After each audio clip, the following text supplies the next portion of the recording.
I have been trying to find the perfect camera for YouTube. Over the last few months, I sold my a6400, bought a Canon R6, used that for a while, then sold that to buy the Sony a7 IV, which I'm using now. The reason I switched over to Canon was because, well, from the outside, Canon seems amazing, like you're part of a special club. Every time I meet a Canon shooter, they seem extremely loyal to their camera. They don't even seem curious about other cameras. And I want to be like those people, but I'm the kind of person who likes to taste everything on the menu before I commit to a favorite dish, you know? After using the Canon R6, I ultimately sold it because it felt like a photo-first camera and lacked a lot of features which make a camera great for YouTube. Before I can talk about whether the Canon R6 Mark II will be the perfect YouTube camera, I have to quickly explain why the Canon R6 was not. And it's because of all the little things. Things like the mic jack is directly in front of the flippy screen, rendering the screen useless. You can't customize the quick menu. Setting the white balance for video is a joke. It couldn't use aperture priority in video, and the lenses, my gosh, the lenses. Those might not seem like big things, but they add up. After using the R6, my conclusion was that Canon is like Apple and that they make the user experience the #1 priority. And for a lot of people, that's a big deal, at least in the mid-tier price point anyway. The camera felt great to hold, it had an amazing screen, and the menus were easy to navigate. Plus the colors and photo and video out of camera were super punchy and contrasty, which I liked. It was really nice to use. What I like about Canon is they do the work. You just click and make content. You don't have to learn color grading. You don't have to spend much time in post. They do it. Now you can play around with C-Log, but you don't have to is the point. However, that Canon camera really embarrassed me. I brought my new R6 over to my friend's house to make a video about things people buy when they don't have kids. And during our little video, the camera overheated on me. I was like, yeah, I just spent thousands of dollars on this crazy camera, but it overheats, so I can't use it for a while. Got any tea? So I think that's the main thing the Canon R6 II is going to do, or not do.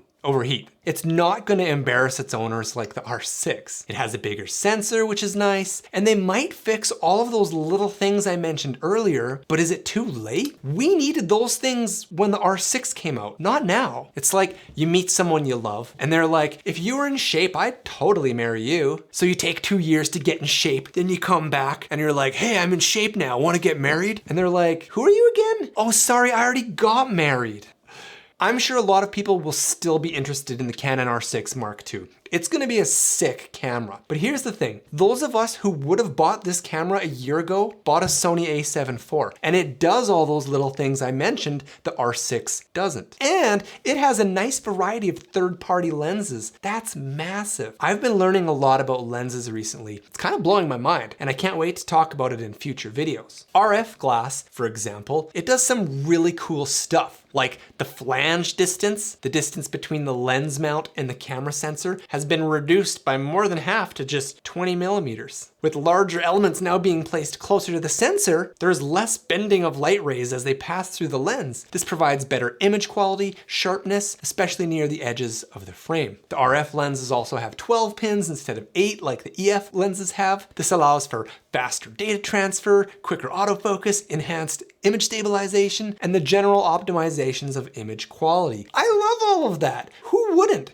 And there's a lot more, but it all comes at a price. And it's that reason alone why I will not be buying or even getting excited about the camera. It will cost so much to invest in. Who can afford that? At the end of the day, for someone like me who uses my good camera 99% of the time for YouTube videos, I don't see the point of this camera for the price. Have you ever looked closely at footage from streaming services like YouTube or Netflix on a nice TV? It gets compressed into oblivion and it looks kind of like crap. If you're looking to capture pictures or videos for your own use without compressing the heck out of it, and you want features for your projects like 60 frames per second at 4K with no crop, sure, the R6 II will be sweet. There will be a lot of other nice features, but again, can you afford it? You will not have access to any other lenses other than the RF lenses, which are amazing, but they're so pricey. Would you really want to get converters and use your amazing brand new camera with old lenses? Come on. Canon doesn't want to play nice with others at the moment, and who knows how long that will last. Whenever a new camera comes out,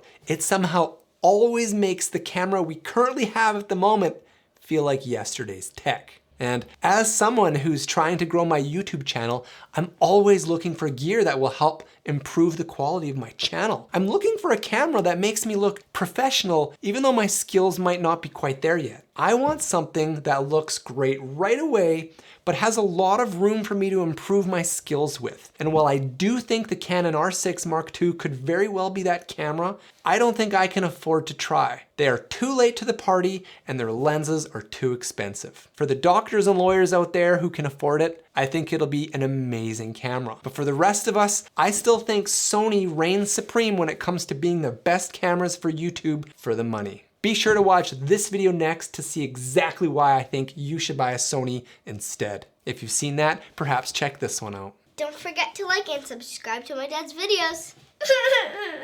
You heard her, now you gotta do it. Yeah. Thank you so much for watching, and we'll see you next time on the Sad Studio.